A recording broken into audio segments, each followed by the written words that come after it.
হরে কৃষ্ণ। প্রিয় ভক্তবৃন্দ, সকলকে জানাই দণ্ডবত প্রণাম। আজকের আমরা এই ভিডিওতে শ্রীমদ্ ভাগবত গীতার জ্ঞানযোগ অধ্যায়ের যে আলোচনা আমরা করছিলাম, সেই আলোচনার এক গভীরতম জ্ঞানগর্ভে আমরা প্রবেশ করব।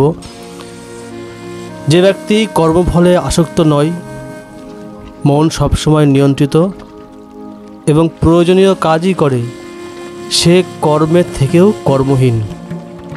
প্রিয় ভক্ত, এখানে কৃষ্ণ আবার বোঝাচ্ছেন, ভক্ত আসলে সংসারের থেকেও সংসারবদ্ধ নয়।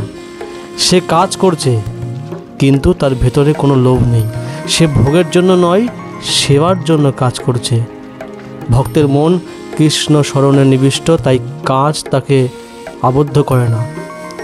ভাবুন তো, একজন সাধু মন্দিরে ফুল তুলছে, বাইরে থেকে দেখে মনে হয় এ তো সাধারণ কাজ, কিন্তু সে মনে করছে এই ফুলগুলো আমি কৃষ্ণের চরণে নিবেদন করব। তখন তার সেই সাধারণ কাজ এটাই হয়ে ওঠে পূর্ণ ভক্তি, আর সে কর্মের মধ্যে থেকেও কর্মহীন। কোনো কর্ম তাকে বাঁধনে বাঁধতে পারে না। যে ব্যক্তি যা পায় তাতেই তৃপ্ত, হিংসা করে না, সুখ দুঃখে সমান থাকে, সাফল্যে ব্যর্থতায় অনাসক্ত, সে কর্ম করে কিন্তু কখনো কর্মে আবদ্ধ হয় না। প্রিয় ভক্ত, এখানে ভুবন মঙ্গল পরম পুরুষোত্তম ভগবান কৃষ্ণ আমাদের জীবনের আসল শান্তির মন্ত্র দিচ্ছেন। সন্তুষ্টি মানে যা আছে তাতে কৃষ্ণকে ধন্যবাদ জানানো।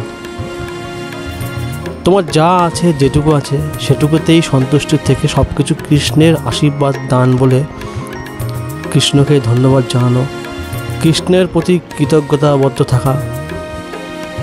সুখে যেমন ভক্ত কৃষ্ণকে স্মরণ করে, দুঃখেও তেমনই কৃষ্ণকে আঁকড়ে ধরে। সুখে কৃষ্ণ, দুঃখে কৃষ্ণ, কৃষ্ণ ছাড়া কোনো গতি নাই। সাফল্য ব্যর্থতা দুটোই কৃষ্ণের ইচ্ছা, এই জেনে মেনে নেওয়াই হচ্ছে ভক্তির লক্ষণ। একজন ভক্ত কৃষক ধান ফলালো, এক বছর প্রচুর ফসল হলো, সে বলল ধন্যবাদ কৃষ্ণ। পরের বছর বন্যায় ফসল নষ্ট হলো, সেও বলল ধন্যবাদ কৃষ্ণ, সবই তোমার ইচ্ছা। এটাই ভক্তের মনোভাব, তৃপ্তি, সমতা, কৃষ্ণ নির্ভরতা। কিন্তু বিশ্বাস করো, যে বছর বন্যায় ফসল নষ্ট হলো, সেই বছরও ভগবান তাকে কোনো না কোনো উপায়ে তাকে বাঁচিয়ে রাখবে। কষ্ট হবে একটু, কিন্তু ভগবান সবসময় ভক্তকে নজরে নজরে রাখে। একটা মা, একটা পিতা যেমন তার সন্তানকে সবসময় নজরে নজরে রাখে, তার ভালো মন্দ সব কিছু খেয়াল রাখে, ঠিক তেমনই ভগবান তার ভক্তকে সব সময় নজরে নজরে রাখে, লক্ষ্য করে সে কোন কাজ করছে, কোন কাজ করছে না, তার সমস্ত সুবিধা অসুবিধা সব কিছু ভগবানই দেখে। যে সমস্ত কাজ সম্পূর্ণভাবে কৃষ্ণকে উৎসর্গ করা হয়, আসক্তিহীনভাবে করা হয়, তার সকল কর্মফল লীন হয়ে যায়।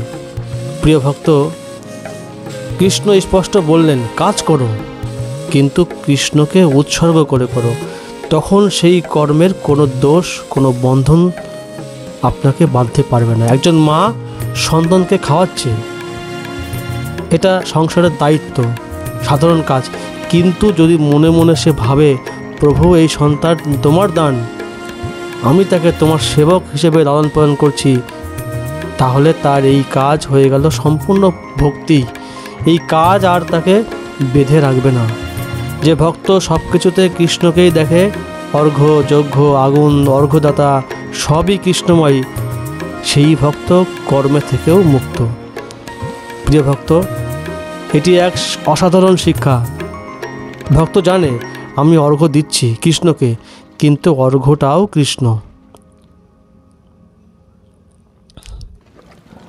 কেউ ইন্দ্রিয়কে নিয়ন্ত্রণ করার জন্য যজ্ঞ করে, আবার কেউ শব্দ, রূপ, শব্দাদি ইন্দ্রিয়ের উপাদানগুলোকে যজ্ঞে উৎসর্গ করে। প্রিয় ভক্ত, ভক্তির পথে ইন্দ্রিয় নিয়ন্ত্রণ খুবই গুরুত্বপূর্ণ।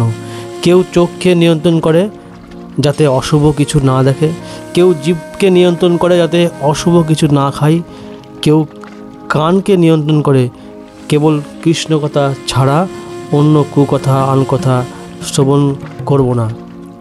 একজন ভক্ত টেলিভিশনে নানা দৃশ্য দেখতে পারে, কিন্তু সে বলে আমি কৃষ্ণ কথার ভিডিওই দেখব। অন্য ভক্ত গান শুনতে পারে, কিন্তু সে বলে আমি শুধু হরিনাম কীর্তন শুনব। এভাবেই ভক্ত তার ইন্দ্রিয়কে যজ্ঞে উৎসর্গ করে কৃষ্ণকে সন্তুষ্ট করে।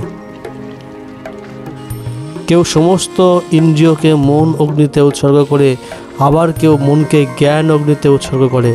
প্রিয় ভক্ত, এখানে ভুবনমঙ্গল কৃষ্ণ আরও গভীরতর সাধনার কথা বললেন। ভক্ত যখন মনে মনে ভাবে আমার দৃষ্টি, শ্রবণ, বাক্য সব কিছুই কৃষ্ণের, তখন সে মনকে অর্ঘ্য বানায়। আবার জ্ঞানী ভক্ত মনে করে আমি কিছুই নই, সবই কৃষ্ণ, তখন তার মন জ্ঞানের আগুনে দগ্ধ হয়।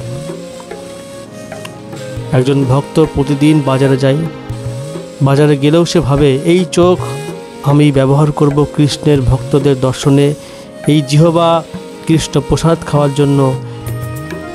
এইভাবে সে সমস্ত ইন্দ্রিয়গুলিকে সবসময় নিয়ন্ত্রণ করে, একটা কচ্ছপের মতন। কচ্ছপ যেমন তার সুবিধা অসুবিধার মতন তার হাত পা মুখগুলিকে বের করে আবার প্রয়োজনে সমস্ত কিছু গুটিয়ে নেয়, ভক্তও তেমন তার ইন্দ্রিয়গুলি শুধুমাত্র কৃষ্ণ সেবার জন্যই ব্যবহার করে, কৃষ্ণ কথা শ্রবণেই ব্যবহার করে, কৃষ্ণ প্রসাদ গ্রহণেই ব্যবহার করে। ভাতভোগের সময় তার ইন্দ্রিয়গুলিকে গুটিয়ে রাখে। তাই সেই ভক্তকে এই জড়জগতের জাগতিক ক্লেশ তাকে স্পর্শ করতে পারে না। ঠিক যেমনই কচুর পাতায় জল স্পর্শ করতে পারে না, ঠিক তেমনই এই শ্রীমদ্ ভগবদ্গীতার বাণী, এই শ্রীমদ্ ভগবদ্গীতার যে উপদেশ ভগবান শ্রীকৃষ্ণ অর্জুনের মাধ্যমে আমাদের সমস্ত মনুষ্য জাতিকে দিয়েছেন, এই মহামূল্যবান উপদেশ যদি আপনি শ্রবণ করেন প্রতিনিয়ত, আপনার জীবন পরিবর্তন হতে বাধ্য। স্থিতপ্রজ্ঞ, আত্মতৃপ্তি, এটা হলে সেই মানুষের জীবনে কখনো দুঃখ, কষ্ট, ক্লেশ থাকতে পারে না। সাধারণ মানুষ দেখে বুঝতে পারবে না আপনার কত ক্ষমতা, আপনি কোন আনন্দে রয়েছেন। আজকের ভিডিওতে এই পর্যন্ত, ফিরে আসছি পরের ভিডিওতে।